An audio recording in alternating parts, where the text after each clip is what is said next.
খবরের এই গতিশীল পৃথিবীতে নতুন গতি, নতুন চিন্তাধারায় খবরের সন্ধানে দায়বদ্ধ কণ্ঠে রাজনীতি থেকে সমাজ জীবনের সংবাদ, সাংস্কৃতিক থেকে ক্রীড়া জগতের সংবাদ সংগ্রহে জনতার পক্ষে নির্ভীকভাবে গ্রাম থেকে শহরের সংবাদের সন্ধানে স্কাই 18 বাংলা নিউজ।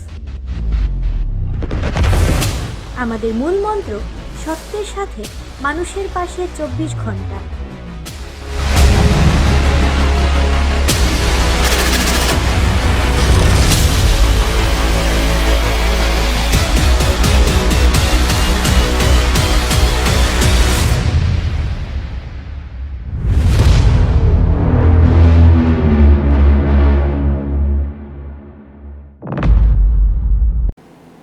নমস্কার, স্কাই 18 বাংলা নিউজে আপনাদের সবাইকে স্বাগত জানাই। আমি রাজশ্রী। এবারে দেখে নিচ্ছি আজকের বিস্তারিত সংবাদ। করিমগঞ্জ সিভিল হাসপাতালের এক চিকিৎসকের উপর প্রাণঘাতী হামলা সহ নগদ অর্থ দাবি করার অভিযোগে পুলিশের হাতে আটক 2। করিমগঞ্জ সিভিল হাসপাতালে এক চিকিৎসকের উপর প্রাণঘাতী হামলা সহ অর্থ দাবি করার অভিযোগে অবশেষে হসপিটাল কর্তৃপক্ষের দায়েরকৃত মামলায় 2 অভিযুক্তকে আটক করল জেলা সদর থানার পুলিশ। এতে অভিযুক্তদের নাম সত্য বণিক ও নিত্যগোপাল বণিক। তাদের উভয়ের বাড়ি করিমগঞ্জ শহরের দাসপট্টিতে। তাদের হাতে লাঞ্ছিত চিকিৎসকের নাম ডক্টর বুরহান উদ্দিন। ঘটনার বিবরণে জানা গেছে, গত 2 মাস আগে করিমগঞ্জ অসামরিক হাসপাতালে চিকিৎসাধীন অবস্থায় মৃত্যু হয় সোমনাথ বণিক নামের এক যুবকের। পরে এ কাণ্ডে মৃতের পরিবারের লোকেরা ডক্টর বুরহান উদ্দিনকে দায়ী করেন। এই নিয়ে বণিক পরিবারের লোকেরা গত কিছুদিন ধরে চিকিৎসক বুরহানকে শাসিয়ে আসছিলেন বলেও অভিযোগ। শনিবার সকালে সত্য ও নিত্য হসপিটালে উপস্থিত হয়ে ডক্টর বুরহান উদ্দিনের উপর প্রাণঘাতী আক্রমণের চেষ্টা চালালে পরিস্থিতি উত্তপ্ত হয়ে ওঠে। পরে বিষয়টি লিখিতভাবে সদর থানা পুলিশকে জানান হাসপাতালের সঞ্চালক ডক্টর লিপি দেব। এতে যথাসময়ে ওসি যাদব ডেকা তদন্তে নেমে 2 অভিযুক্তকে আটক করে থানায় নিয়ে যান। বর্তমানে ধৃতরা সদর থানা পুলিশের হেফাজতে রয়েছে।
সব রকমের মেডিসিন দিয়ে এসেছি। 10-15 মিনিট যা, আমি এখানে অন্য সব ইমার্জেন্সি পেশেন্ট নিয়ে ব্যস্ত, আমি নিশ্চয়ই আবার যাব। কিন্তু উনি কিছু শুনতেই রাজি না। আমি পুলিশকে বললাম আপনারা ওনাকে আটকান, উনি এখানে এটা হসপিটালের রুম, এবং আপনারা জানেন যে হসপিটালে এই অবস্থায় আক্রমণ করা বা এটা খালি মারলেই আক্রমণ হয় না, ইট ইজ অলসো আমরা এতজন ডাক্তারের সামনে উনি আমার ডাক্তারকে আক্রমণ করছেন। পুলিশের ধাক্কা টানাটানিতেও উনি সরছেন। আপনি কি এখন মামলা ফর্মাল যেটা ফার্স্ট ইনফরমেশন এফআইআর যেটা দিতে হয় সেটা তো দায়ের করতেই হবে। আমার ডাক্তাররা বলছে যে আমরা এইভাবে ডিউটি করলে উনি প্রায় এসে খুঁজেন ডক্টর বুরহান উদ্দিনের ডিউটি কোন সময় আমরা দেখব, উনি জানতে চান। তো আজকে উনি ওনাকে ডাইরেক্ট পেয়েছে। তো doctor Burhan Uddin as a doctor, when you will be single in the hospital or you will be alone, what you will do? ও এবং অন্য ডাক্তাররা বলছে যে আমরা এই পরিপ্রেক্ষিতে আপনি যদি কোনো স্টেপ না নেন, কোনো পদক্ষেপ না নেন, আমাদেরকে যে কোনো মানুষ যে কোনো সময় এইভাবে এত মানুষের মধ্যে ঢুকে আঘাত করলো এবং আমাদেরকে অ্যাটাক করার প্রবণতা নিল, এটা আপনি কি করতে পারেন? এখন আমি মনে করি যে এই পরিস্থিতিতে হসপিটালে কর্তব্যরত অবস্থায় যখন ডাক্তারের উপরে কেউ এইভাবে আক্রমণ করে, আমি নিজে ডেকে ওদেরকে বুঝিয়ে বলার পরও যখন ওনারা কিছু শুনলেন না, আপনারা কি বলেন যে আমরা পুলিশকে ইনফরমেশন দেব না? আপনাদের কি অভিমত? শোনা যাচ্ছে আপনাকে এটা তো আপনি এটা ইয়ে করলেন। পেশেন্টটার নাম, মানে যে পেশেন্টটা মারা গেছে নাম জানেন নাকি? নাম ছিল সোমনাথ বণিক, ওর বয়স 26 বছর এবং সে মারা গেছিল 27/7 2024 সন্ধ্যা বিকেল 5:50। ঠিক আছে দাঁড়া। আউটডোর চলা অবস্থায় একজন ভদ্রলোক পেডিয়াট্রিক্স আউটডোরে ডাক্তার বুরহান উদ্দিন যখন রুগী দেখছিলেন, উনি সেই আউটডোরে নিয়ম ভঙ্গ করে আউটডোরের ভিতরে হামলা করে ঢুকে দরজা ধাক্কা দিয়ে গিয়ে ডক্টর বুরহান উদ্দিনের উপরে আক্রমণ করেন এবং উনি অসম্ভব তির্যক ভাষায় ওনাকে গালিগালাজ করে ওনার ছেলে কিছুদিন আগে করেছে বলে ওই ছেলের মৃত্যুর ক্ষতিপূরণ হিসাবে ওনাকে 5 লক্ষ টাকা দাবি করেন এবং 3 দিনের মধ্যে যদি এই টাকা ওনাকে ডক্টর বুরহান উদ্দিন না দেন উনি ওনাকে দেখে নেবেন বলে হুমকি দেন। আমাদের ওইখানে কর্তব্যরত যে অ্যাটেন্ডেন্ট মহিলা ছিলেন, উনি ওনাকে আটকাতে গিয়ে উনি নিজে আঘাতপ্রাপ্ত হন। আমি এই সময় আজকের লোক আদালতে মজুদ ছিলাম, আমার ওইখানে যাওয়ার প্রয়োজন ছিল। ওইখানে আমাকে আমার ডাক্তাররা যখন ওইখানে জানান যে ম্যাডাম এইরকম ঘটনা ঘটেছে। রাজ্যের বিচক্ষণ মুখ্যমন্ত্রীর একতরফা সিদ্ধান্তে অসন্তুষ্টি ছাত্র সংগঠনের ক্ষোভের বহিঃপ্রকাশ ঘটল যেন আজ। 1 সপ্তাহ ব্যাপী রাজ্য জুড়ে প্রতিবাদ কর্মসূচির প্রেক্ষিতে আজ করিমগঞ্জে ছাত্র বিক্ষোভে সামিল হন পড়ুয়ারা। অল ইন্ডিয়া ডিএসএ করিমগঞ্জ জেলা শাখা বিক্ষোভ কর্মসূচির ডাক দেন। জেলা আয়ুক্তের কার্যালয়ের সামনে আয়োজন হয় বিক্ষোভ কার্যক্রম। যেহেতু একত্রীকরণের নামে রাজ্যে সম্প্রতি 1810টি সরকারি স্কুল বন্ধ ঘোষণার বিরুদ্ধে ছাত্র বিক্ষোভে সামিল পড়ুয়ারা। সংগঠনের কর্মকর্তারা মিডিয়ার প্রতিনিধিদের সামনে উল্লেখ করেন, পূর্বে 9000টি সরকারি স্কুল বন্ধ হওয়ার পাশাপাশি সম্প্রতি রাজ্যে 1810টি স্কুল বন্ধ রাখার ঘোষণা তার বিরুদ্ধে পড়ুয়ারা ছাত্র বিক্ষোভে সামিল হন। শিক্ষাবিদরা তথা ছাত্র সংগঠনের সঙ্গে মত বিনিময় না করে রাজ্যের মুখ্যমন্ত্রী হঠকারী সিদ্ধান্ত নেন, তাতে ছাত্র সংগঠন স্বাভাবিকভাবে মেনে নিতে পারছেন না। সিদ্ধান্ত পাল্টিয়ে দিতে রাজ্যের বিচক্ষণ মুখ্যমন্ত্রীর কাছে কাতর অনুরোধ জানান ছাত্র সংগঠন কর্মকর্তারা। করে আবার কইমু ইনক্লাব ইনক্লাব জিন্দাবাদ এআইডিএসও জিন্দাবাদ এআইডিএসও ডাকে আজকের এই ছাত্র বিক্ষোভের সামিল হন। এআইডিএসও ডাকে আজকের এই ছাত্র বিক্ষোভে দলে দলে যোগ দেন। সমস্ত রাজ্যে 1810টি সরকারি মাধ্যমের স্কুল বন্ধ করা হলো কার সাথে? আসাম সরকার জবাব চাই, জবাব দাও, চাই জবাব দাও, জবাব তোমাদের দিতেই হবে, নইলে আমাদের আন্দোলন চলছে চলবে। ইনকলাব জিন্দাবাদ, এআইডিএসও জিন্দাবাদ, ইনকলাব জিন্দাবাদ, ছাত্র ঐক্য জিন্দাবাদ, ছাত্রদের সাথে আইডিএসও লড়ছে লড়বে। কার সাথে রাজ্যে 1810টি স্কুল বন্ধ করা হলো? রাজ্য সরকার জবাব চাই, জবাব দাও, জবাব তোমাদের দিতেই হবে, নইলে আমাদের আন্দোলন চলছে চলবে। বন্ধুগণ, আপনারা জানেন ইতিমধ্যে আমাদের রাজ্যে মাতৃভাষা মাধ্যমের 9000টি স্কুল বন্ধ করা হয়েছে। আমাদের বর্তমান যে রাজ্য সরকার, হিমন্ত বিশ্ব শর্মা সরকার, তার নির্দেশেই 9000টি সরকারি মাতৃভাষা মাধ্যমের স্কুল বন্ধ হয়েছে এবং অতি সম্প্রতি উনি আরো সিদ্ধান্ত নিয়েছেন যে 1810টি মাতৃভাষা মাধ্যমের স্কুল বন্ধ করবেন, যে শিক্ষার মান নাকি তলানিতে গিয়ে ঠেকেছে।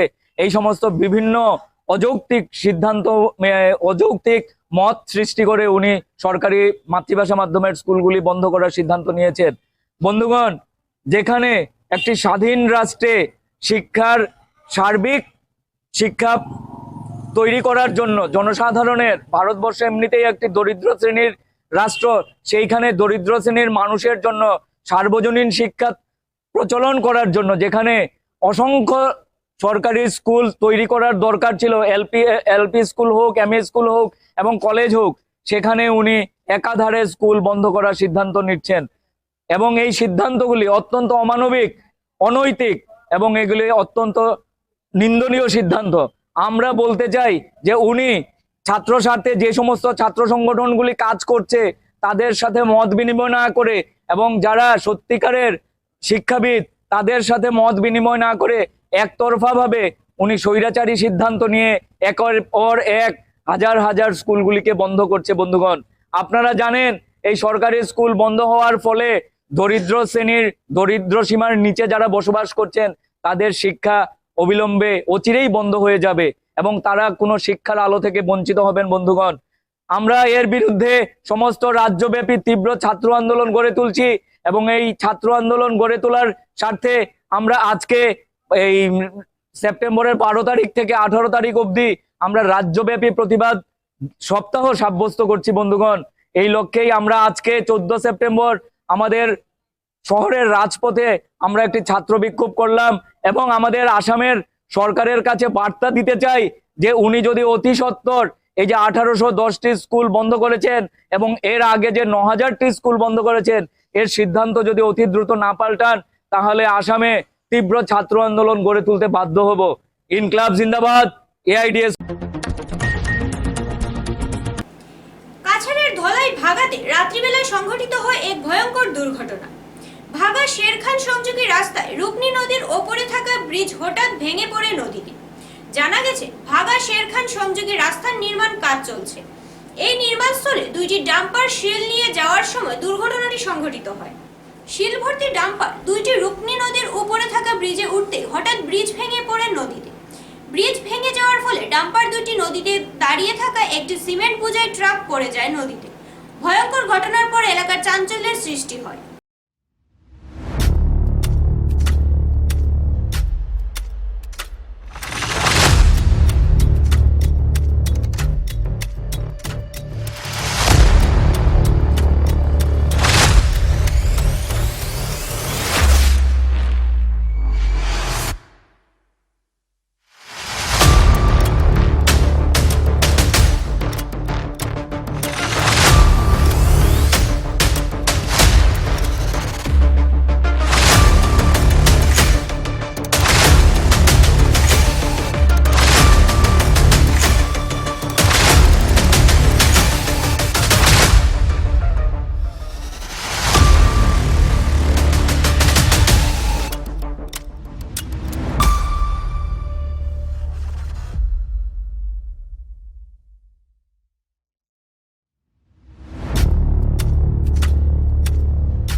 লোড দুইটা গাড়ি বন্ধ, একটা সিমেন্ট লোড বন্ধ, একটা পাথর লোড বন্ধ, আর একটা পাথর লোড গাড়ি বড় গাড়ি আবার বেলা দিয়ে একই জায়গার মধ্যে এক জায়গায় তিনটা গাড়ি হওয়ার কারণে উল্টা ভাঙ্গিয়া নিচে গেছে। বর্তমানে এখন তো নাও চলে, তো নাওয়ে যাতায়াত করা লাগে, যাইতে সময় 10 টাকা, আইতে 10 টাকা 20 টাকা দিতে লাগে। 25টা গ্রাম আছে, 25টা গ্রাম একটা ডিসকানেক্ট হয়ে গেছে বর্তমানে আজকে ন্যাশনাল হাইওয়ে থেকে। তো এটা লাগে বিরাট একটা ক্ষতি হইব, যেহেতু কারণ এখানে লগে অনেক মানুষ ব্যবসায়ের লগে জড়িত আছেন, যেমন বাগাবাজার, দলাই, লালাপুর, শিলচরের সঙ্গে ব্যবসায় জড়িত আছেন। এগুলো মানুষের বিরাট ক্ষতি হইব। তার সঙ্গে ক্ষতি হইব ছাত্ররা যারা আছেন এখানে, যারা স্কুলে যায়, কলেজে যায়, অনেক ছাত্ররা আছে, তারা বিরাট একটা মানে কমিউনিকেশন যেটা আছে এটার লাগে একটা বিরাট ক্ষতি হইব। তো এটা খুবই দুর্ভাগ্যজনক যেটা ঘটনা ঘটছে। গতকাল রাত আমরা দেখতে পাচ্ছি 3টি গাড়ি, ওভারলোড গাড়ি, যেটি সিমেন্ট বোঝাই এবং পাথর বোঝাই, যে 3টি ওভারলোড গাড়ি ব্রিজের উপরে রাখা, যে ব্রিজের একটি অংশে, সেই অংশটা কিন্তু একদম দুমড়ে মুচড়ে ভেঙেছে। আমি এটা বলবো যে বাঘা ব্রিজটি একদম মানে এই এতদ অঞ্চলের মধ্যে উপযোগী একটি ব্রিজ। সে ব্রিজটির উপর দিয়ে প্রায় দিনের মধ্যে প্রায় হাজার হাজার লোক এই ব্রিজের উপর যাতায়াত করে এবং হাজার হাজার ছোট গাড়ি থেকে শুরু করে বড় গাড়ি এই ব্রিজের উপরে যাতায়াত করে। আজকে যে ব্রিজটা ভেঙেছে, সেই ব্রিজকে ভাঙার মূল কারণটি হচ্ছে যে ব্রিজের উপর যে 3টি গাড়ি রাখা হয়েছে কাল, যে 3টি গাড়ির মধ্যে ওভারলোড গাড়ি, যে 50 টনের উপর কিন্তু এখানে হবে পাথর ও সিমেন্টও, যার কারণে আজ বৃষ্টি কিন্তু ধুমধাম হচ্ছে ভেঙে গেছে।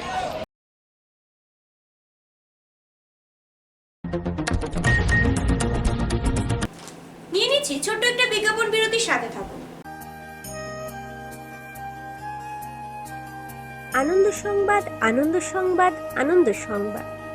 পূর্ব থেকে প্রস্তুত করা বিভিন্ন ডিজাইনের স্লেপের বাউন্ডারি আপনি কি হাতের কাছে পেতে চাচ্ছেন?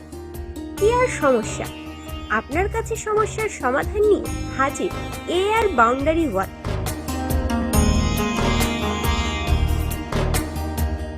স্বল্প খরচে পূর্ব থেকে প্রস্তুত করা বিভিন্ন ডিজাইনের বাউন্ডারি ওয়াল পাওয়া যায়, তৎসঙ্গে শ্রমিক দ্বারা লাগিয়েও দেওয়া হয়।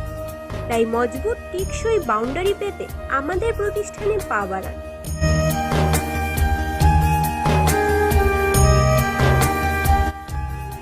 আমাদের সামগ্রী বিক্রি প্রতিষ্ঠানের ঠিকানা AR বাউন্ডারি ওয়াল, নিলামবাজার, পশ্চিম বালিয়া, দুর্গানগর রোড, করিমগঞ্জ। আমাদের যোগাযোগ নাম্বার 6000541442 এবং 8798785850। গ্রাহকদের সন্তুষ্টি আমাদের সংকল্প।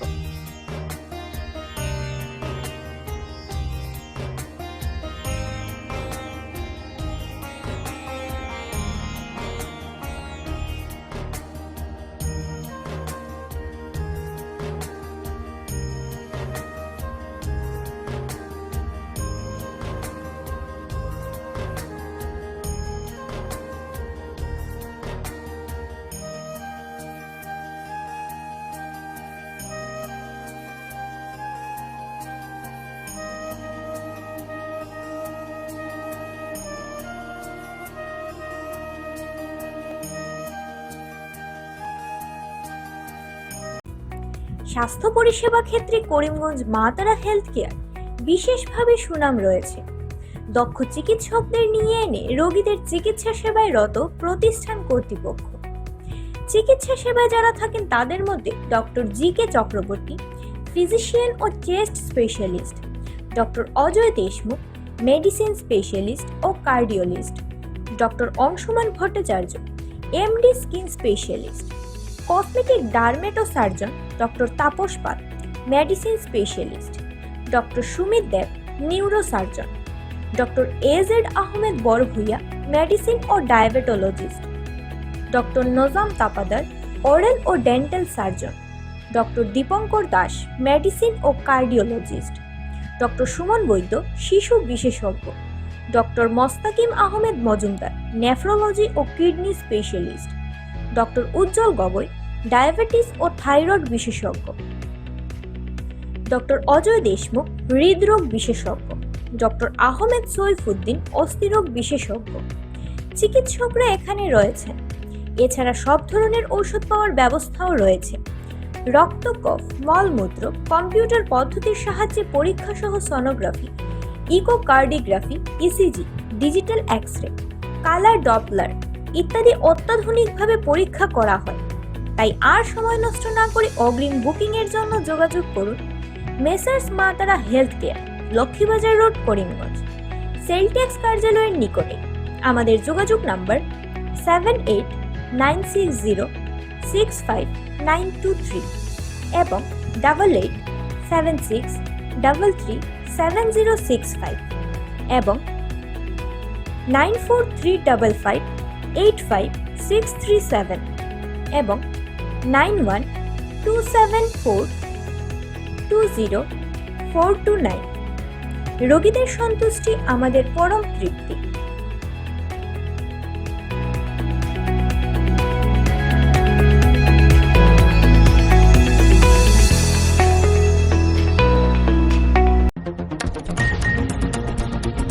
করিমগঞ্জ জেলা জুলুসে মোহাম্মদিয়া কমিটির উদ্যোগে বিশাল শোভাযাত্রার আয়োজন। বিশ্বনবীর জন্মদিনে জুলুসের শোভাযাত্রায় নিষিদ্ধ করা হলো মিউজিকযুক্ত ইসলামিক সঙ্গীত। বিশ্বের বিভিন্ন প্রান্তের মুসলমানদের সঙ্গে সঙ্গতি রেখে সীমান্ত জেলা করিমগঞ্জেও জোর কদমে চলছে জুলুস উদযাপনের প্রস্তুতি।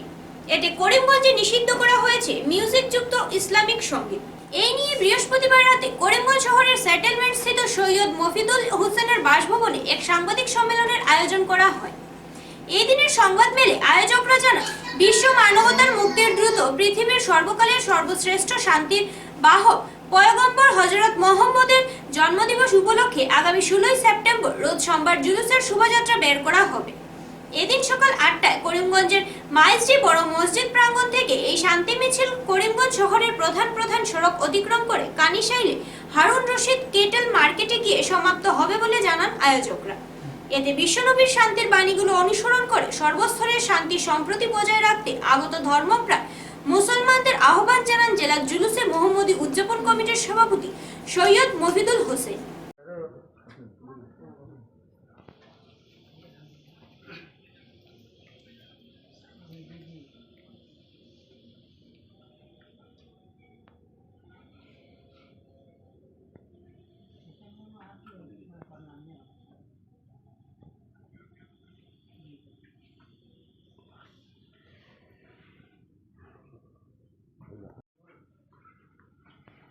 ডাক্তার সাহেব সেরা হামু তো ফটো কি ভালো লাগে কোন হো কানা দিলে কানা কানা না মূল আছে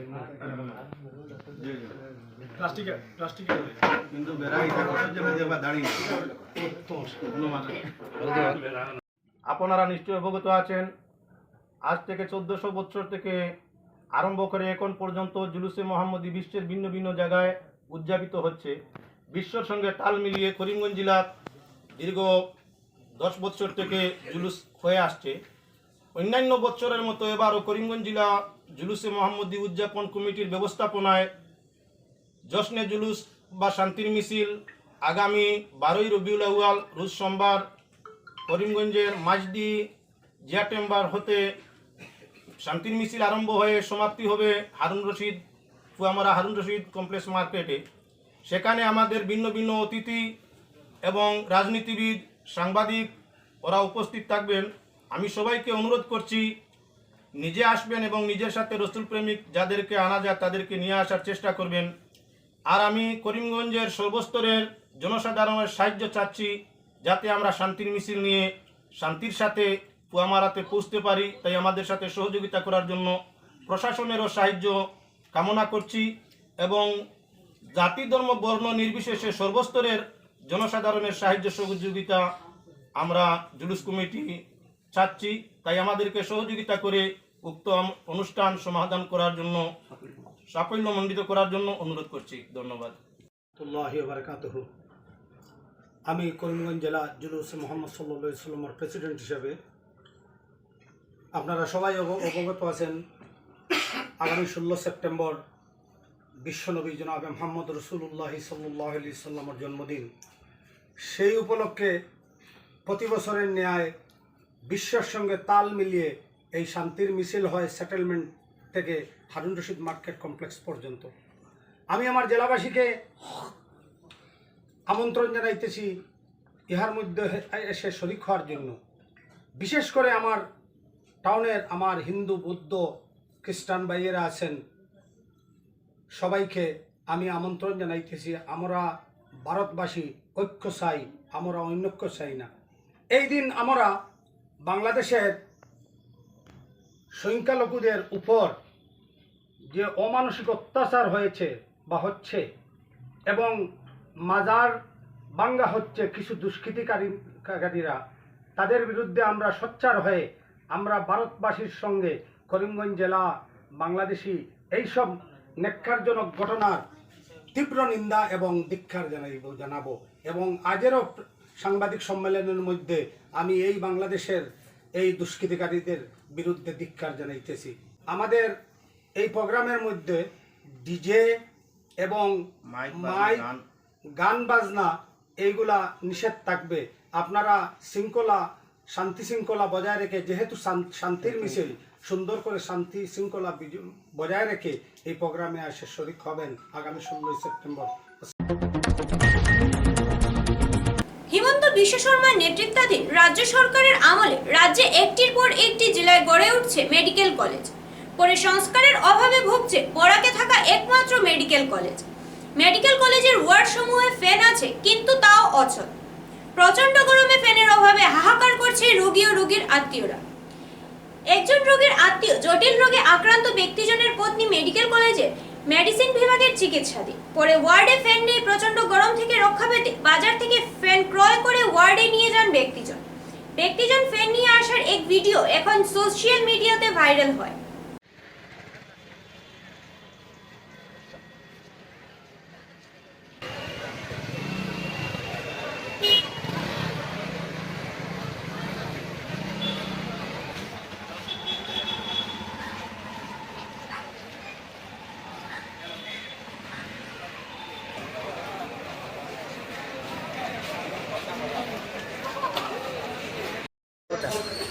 আচ্ছা আপনার কাছে একটা ফ্যান দেখি আর এই ফ্যানটা আপনি কি তাহলে ইন্দিরা শিলচর মেডিকেল কলেজে দেখি আপনার লইয়া অ্যাডমিশন হয়েছে 3 দিন হয়েছে। খেয়ে এডমিশন হয়েছে আমার জয়নব বিবি আমার ওয়াইফ আচ্ছা ইয়া যখন রয়েছে আজকে 2 নম্বর আমার এমআরআই লাগে দুজন পড়াইছেন ক্যান্সার হসপিটাল। হ্যাঁ এখানে মেডিকেলের মেশিনটা খারাপ হয়েছে। হ্যাঁ আমার এখনো পয়সা দিয়ে আমার এখনো মজা লাগছে। আচ্ছা এমআরআইটা খরচ দিয়েছে আমার এখনো 550 টাকা। আচ্ছা এদিকেও পয়সার পার আয়ুষ্মান কার্ড এন্ট্রি করছি, এদিকে আয়ুষ্মানেরও পয়সাটা আমার আইডি দিয়েছিল, এটাও 60,000, এদিকে আমার কোনো ক্যাশ পয়সা 60,000।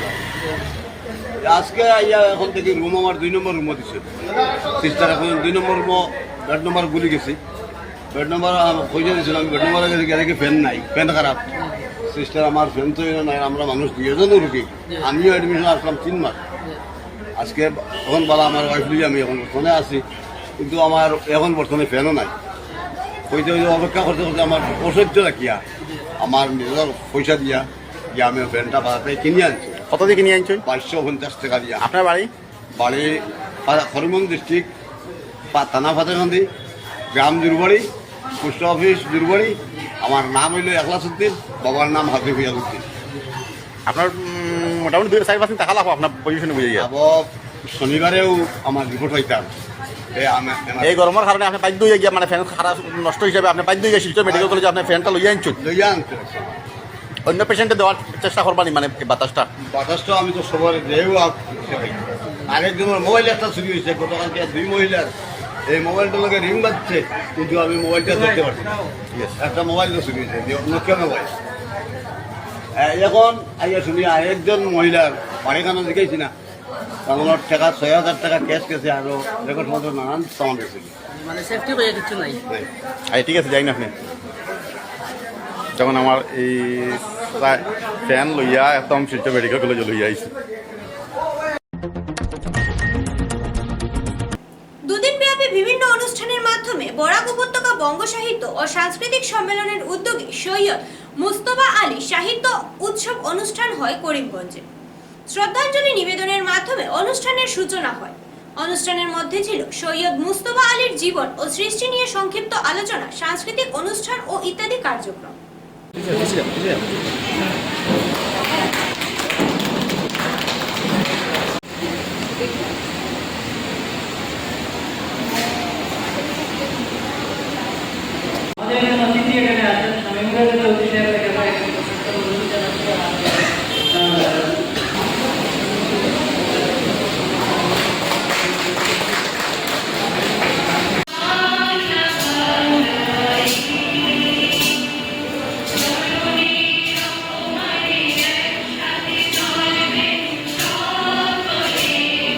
জানতে হবে, সেখান থেকে আমরা দেখেছি যে 15টির উপরে ভাষা যিনি পরবর্তীতে শিখে পরবর্তীতে তার জীবনের শ্রেষ্ঠ জায়গায় পৌঁছে দিতে সাহায্য করেছিল। আমরা দেখেছিলাম সেটা 1919 সালের ঘটনা, এবং পরবর্তীতে 1921-এ মোস্তফা আলী শান্তিনিকেতনে চলে যান এবং সেখানে বিশ্বভারতী প্রতিষ্ঠিত বলে এবং একেবারেই প্রথম দিকের ছাত্র হিসাবে তিনি সেখানে ভর্তি হন। রবীন্দ্রনাথ সেই জায়গায় পড়াতেন ইংরেজি এবং বাংলা, এই দুটো বিষয়ে তিনি পড়াতেন। সেখানে প্রথম যাওয়ার পর তিনি জিজ্ঞাসা করেছিলেন যে তুমি কেন এখানে এসছো? তখন বলেছেন যে যারা উপস্থিত আছেন সবাই হয়তো অন্তত জানেন, আমরা সবাই জানি যে রবীন্দ্রনাথ যখন সিলেট শহরে আসেন তখন একটি বক্তব্য দিয়েছিলেন যে নিজেদেরকে কিভাবে মুক্ত ছিলেন যখন ভারতবর্ষ স্বাধীন হয়নি, বহু আগে 1904 সালে আসাম রাজ্যের অধীনে এই করিমগঞ্জে জন্মগ্রহণ করেন। সেই সুবাদে আমরা সবাই মুস্তফা আলীর উত্তরাধিকারী এবং এই মুস্তফা আলী যে একজন শুধু করিমগঞ্জবাসী হয়ে পরে কি করে বিশ্বজনীন একটা পরিচিতি লাভ করলেন, সেই জায়গাটুকু হয়তো আমাদের করতে হবে, নিজেদের কিভাবে জাগাতে হবে। এই প্রশ্ন নিয়েই পরবর্তীতে রবীন্দ্রনাথের কাছে জানতে চেয়েছিলেন যে আমরা কিভাবে নিজেকে উদ্বোধিত করতে পারি। রবীন্দ্রনাথ সেটি খুব সুন্দর একটি উত্তর দিয়েছিলেন এবং পরবর্তীতে রবীন্দ্রনাথ সিলেট থেকে যখন ত্রিপুরা যান, ত্রিপুরা যাওয়ার পরে সেখান থেকে তিনি একটি রঙিন খামে সেই উত্তরটা পেয়েছিলেন মুস্তফা। সেই উত্তরে বলেছিলেন, মুস্তফা আলী সাহিত্য উৎসবে শিক্ষক থেকে যারা অতিথিবৃন্দ এসেছেন, ডক্টর প্রবর্তী ভট্টাচার্য এবং আমাদের সংস্থার কেন্দ্রীয় সাধারণ সম্পাদক প্রসাদ দত্ত মহাশয় এবং কাছাড় জেলার সভাপতি শ্রী সঞ্জিত লস্কর এবং আমাদের কেন্দ্রীয় কমিটির সাহিত্য সম্পাদক দিলীপ সেনগুপ্ত মহাশয় এবং আমাদের কেন্দ্রীয় কমিটির রাজাকার ছাড়া এটা করতে গেলে যারা বাংলাদেশে লেখেন গ্রুপ কয়েকজনের নাম করতে পারি, কিন্তু আমি তো আজকে সাহিত্য চর্চা করছি না বলেই আপনাদের কাছে প্রতিজ্ঞাই করেছি বলতে পারি, সুতরাং বিষয়টা বলছি না। সুতরাং অনেকে এই কথাগুলো বলেন, এই কথা এমন ছিল না যেটা শেখ হাসিনা বলেছেন বলে তিনি এটাকে একটা অজুহাত করে তারপরে যা ঘটানো হলো সেটা তো ঘটানো হলো। কথা হচ্ছে ঘটনাটা বড় কথা না, সব কিছুই সংকেত হচ্ছে এটাই যে তারা নৈরাজ্য তৈরি করেছে। নৈরাজ্যতন্ত্র থেকেই কিন্তু স্বৈরতন্ত্র ফেসিবাদের আবির্ভাব হয়, কারণ গণতন্ত্রে ওদের কোনো আস্থার্থে নেই। তারা নিজেদের পরম্পরাকে ভুলে যায়, মাতৃভাষাকে ভুলে যায়, মাতৃ সংস্কৃতিকে ভুলে যায়। আজকে আমরা কি বার্তা পাচ্ছি? স্কাই 18 বাংলা নিউজ আজ এ পর্যন্ত। নমস্কার।